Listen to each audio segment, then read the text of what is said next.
Ali bin Muhammad bin Husain Al-Habsyi.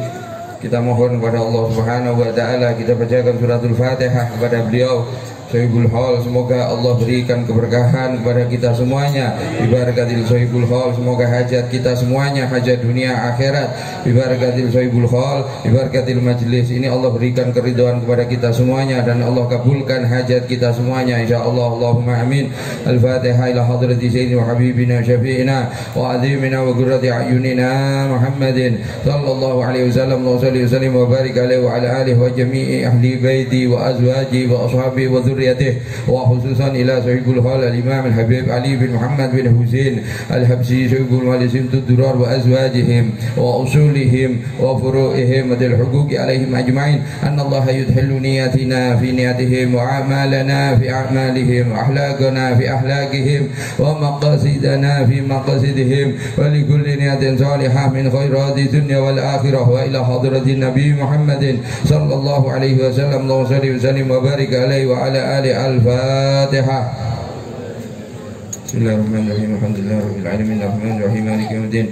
Iyyaka na'budu wa iyyaka nasta'in ihdinas siratal mustaqim siratal ladzina an'amta 'alaihim ghairil maghdubi 'alaihim waladdallin. Amin. Bismillahirrahmanirrahim. Al-Imam Al-Habib Ali bin Muhammad bin Husain Al-Habsyi dilahirkan di Desa Kosam pada hari Jumat tanggal 24 Syawal tahun 1259 Hijriah, atau kalau di bulan tahun Masehi tahun 1839. Dan beliau diberi nama Ali ya oleh Al-Alamah Sayyid Abdullah bin Husain bin Thohir untuk mengambil barokah daripada Sayyidina Ali Qoli Qasam.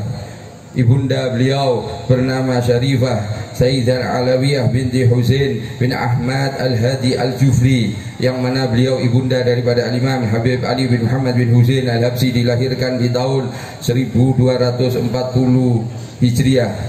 Beliau ibunda Al-Imam Habib Ali bin Husain bin Muhammad bin Husain Al-Habsyi dilahirkan di kota Shibam, merupakan seseorang yang sangat gemar mengajar dan berdakwah, yang memiliki banyak karomah. Ayahanda daripada Al-Imam Al-Habib Ali, yaitu Al-Habib Muhammad bin Husain Al-Habsyi, dilahirkan tanggal 18 Jumadil Akhir tahun 1213 Hijriah. Beliau Al-Habib Muhammad bin Husain Al-Habsyi merupakan mufti Haramain di masanya.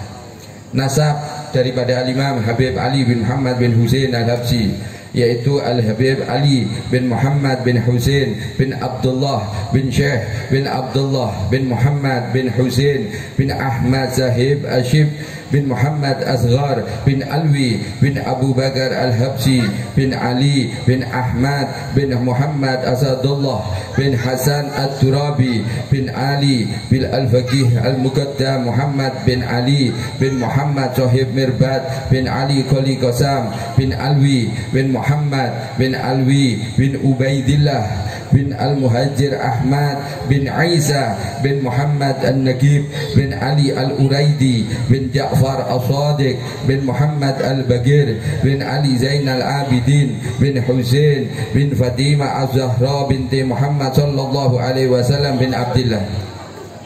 Ketika Al-Habib Ali bin Muhammad bin Husain berusia 7 tahun, ayahanda hijrah ke Makkah bersama 3 anaknya yang telah dewasa, yaitu Habib Abdullah, Habib Ahmad dan Habib Husain. Suatu hijrah yang abadi ke Makkah demi mematuhi keinginan Syekh Fatah beliau, yaitu Al-Alamah Al-Habib Abdullah bin Husain bin Thohir. Ketika Habib Ali berumur 11 tahun, beliau bersama ibundanya pindah ke kota Sewun supaya beliau dapat memperdalam ilmu fikih dan ilmu-ilmu yang lain sesuai perintah daripada Al-Habib Umar bin Hasan bin Abdullah Al-Haddad. Di dalam perjalanan ke Sewun, beliau melewati Mesileh dan singgah di rumah Al-Habib Abdullah bin Husain bin Thohir yang merupakan guru fatah daripada ayahanda. Beliau menggunakan kesempatan itu untuk menelaah kitab dan mengambil ijazah dan ilbas. Ilbas ini yang dimaksud adalah pakaian kesufian seperti ridak, jubah, imamah dan lain sebagainya. Kemudian Al-Habib Ali ketika beliau berada di Mekah dan berjumpa dengan guru fatah beliau, yaitu Al-Habib Abdullah bin Abu Bakar Al-Attas.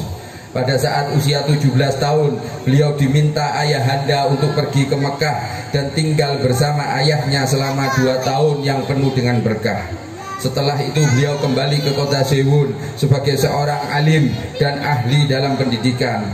Beliau kembali ke kota Sewun atas perintah ayahandanya untuk menikahkan adik beliau, Sayyidah Fami Aminah, dengan Sayyid Alwi bin Ahmad Asgaf, salah satu murid daripada ayahandanya.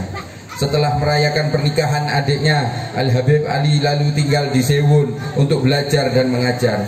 Banyak penduduk Sewun yang menuntut ilmu kepadanya. Beliau juga sering pergi ke kota Tarim untuk menuntut ilmu dari orang-orang alim yang berada di sana. Al-Habib Ali memiliki banyak guru, akan tetapi guru besar beliau, guru fatah beliau adalah Al-Habib Abu Bakar bin Abdullah Al-Attas. Ketika Al-Habib Ali bertemu pertama kali dengan Al-Habib Abu Bakar bin Abdullah Al-Attas, terlihat tubuh daripada Al-Habib Abu Bakar bin Abdullah Al-Attas diliputi cahaya. Kemudian Al-Habib Ali mengatakan di dalam hatinya, lelaki ini malaikat atau manusia, kata Al-Habib Ali di dalam hatinya. Suatu hari beliau tidak bisa lagi memendung rasa rindu kepada gurunya, Al-Habib Abu Bakar bin Abdullah Al-Attas. Kemudian beliau pergi ke Ghurfah. Saat itu Al-Habib Abu Bakar sedang berada di salah seorang kenalan daripada Al-Habib Abu Bakar. Tambahlah hidangan siang untuk Ali bin Muhammad Al-Habsyi, perintah daripada Al-Habib Abu Bakar bin Abdullah Al-Attas kepada Sohibul Bait. Sebentar lagi ia, yang dimaksud ia di sini adalah Habib Ali, datang kemari. Ia tidak mampu berpisah terlalu dariku, kata Habib Abu Bakar bin Abdullah Al-Attas kepada tuan rumah.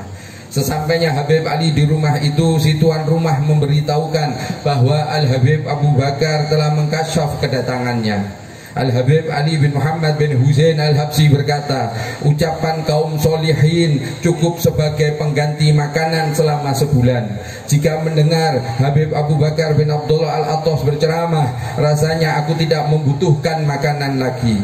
Seandainya beliau menyampaikan ilmunya selama sebulan, maka aku akan menjadikan ucapan beliau sebagai santapanku. Bukankah tujuan memberi makan jasad adalah ruh? Padahal ucapan beliau ini adalah santapan daripada ruh yang langsung bisa disantap oleh ruh. Al-Habib Ali bin Muhammad bin Husain Al-Habsyi banyak mengucapkan daripada nasihat-nasihat, termasuk salah satu nasihat yang beliau sampaikan, yaitu ketika datang daripada bulan Maulid, datang bulan Rabiul Awal, beliau mengatakan di dalam syairnya, hidangan kebaikan dihamparkan, disuguhkan bagi orang-orang yang mendatanginya di bulan An-Nabi Al-Muhtar Toha Sallallahu Alaihi Wasallam dilahirkan. Ini adalah tempat sir rahasia pemberian Allah Subhanahu Wa Taala. Sungguh beruntung orang yang mendatanginya. Dan ini adalah suatu perkumpulan, tidaklah hadir di dalamnya kecuali orang-orang yang beruntung. Perkumpulan yang di situ Sayyidina Muhammad ibn Abdullah Sallallahu Alaihi Wasallam memberikan di atas meja hidangan-hidangan kebaikan, menyuguhkan untuk para pengunjung yang hadir dan yang mau mengambilnya.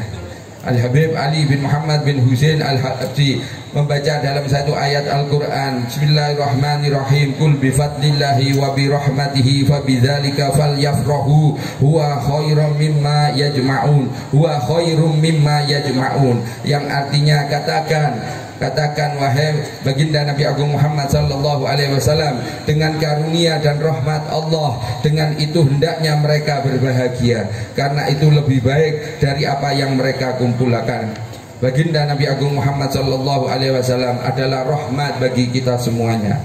Kemudian Al-Habib Ali bin Muhammad bin Husain Al-Habsyi berkata, demi Allah, andai kata kita menghabiskan waktu di dalam bulan Rabiul Awal untuk khidmah kepada Al-Habibil Adzam, belum mencapai 1/10 hak beliau yang wajib kita tunaikan. Semoga Allah Subhanahu Wa Taala mendekatkan kita kepada beliau, memasukkan kita kepada kelompok beliau, dan memuliakan kita untuk mendapatkan syafaat daripada baginda Nabi Agung Muhammad Sallallahu Alaihi Wasallam. Dan masih banyak lagi daripada untayan-untayan kalimat-kalimat yang mana kita akan mendapatkan siraman rohani.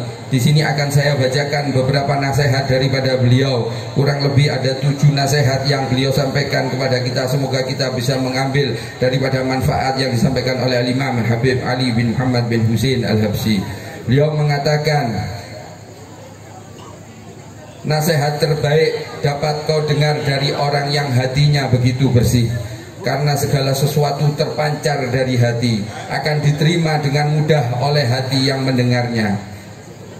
Beliau Al-Imam Al-Habib Ali bin Muhammad bin Husain Al-Habsyi, yang orang merupakan terdekat kepada baginda Nabi Agung Muhammad sallallahu alaihi wasallam, beliau berpesan, yang pertama, belajarlah untuk membunuh hawa nafsu. Pelajarilah adab. Belajarlah untuk membunuh hawa nafsu. Pelajarilah adab. Yang kedua, beliau berpesan, tuntutlah ilmu, baik dari orang dewasa maupun anak-anak. Jika yang mengajarkan ilmu jauh lebih muda, janganlah engkau berkata, aku tidak ingin belajar darinya, karena itu aib bagiku. Ketahuilah Allah Subhanahu wa ta'ala telah memberinya ilmu walau ia masih kecil.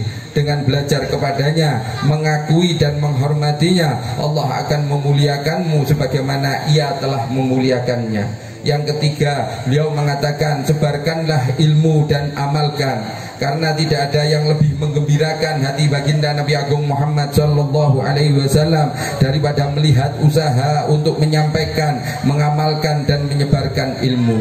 Apakah ada yang lebih berharga daripada kebahagiaan baginda Nabi Agung Muhammad sallallahu alaihi wasallam? Dunia dan akhirat serta segenap isinya tidak dapat menyamai kebahagiaan baginda Nabi Agung Muhammad sallallahu alaihi wasallam. Nasihat yang keempat, beliau berpesan, jika kalian mau berusaha dengan sungguh-sungguh, maka kesempatan masih terbuka. Saya ulangi, jika kalian mau berusaha dengan sungguh-sungguh, maka kesempatan masih terbuka.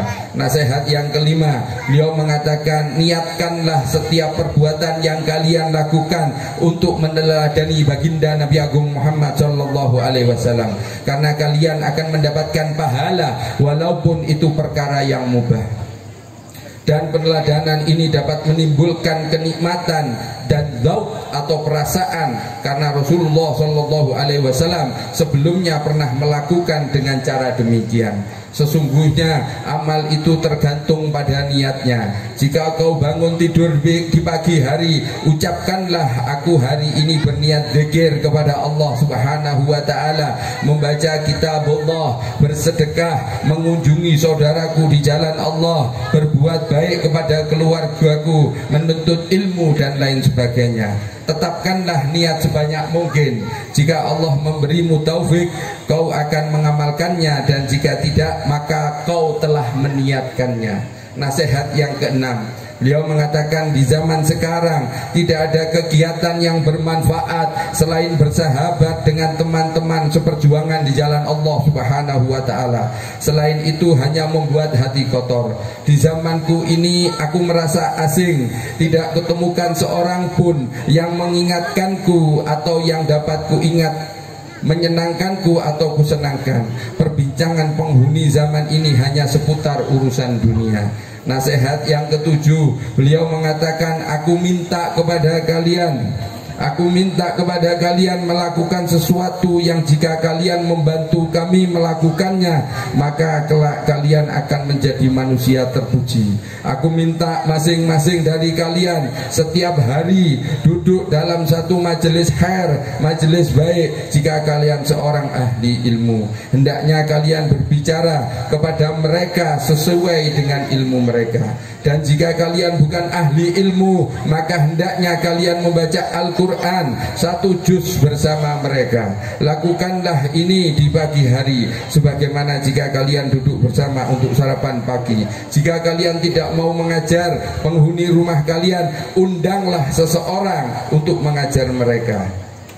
Hadirin hadirat rahimakumullah, beberapa nasihat yang diberikan oleh Al-Imam Al-Habib Ali bin Muhammad bin Husain Al-Habsyi dan sedikit daripada manaqib daripada Al-Imam Al-Habib Ali bin Muhammad bin Husain Al-Habsyi. Semoga kita semuanya mendapatkan keberkahan daripada Sohibul Haul, dan semoga pada saat ini Allah pandang kita dengan pandangan rahmat, sehingga apabila Allah pandang kita dengan pandangan rahmat, Allah akan memberikan keridhoannya kepada kita semuanya.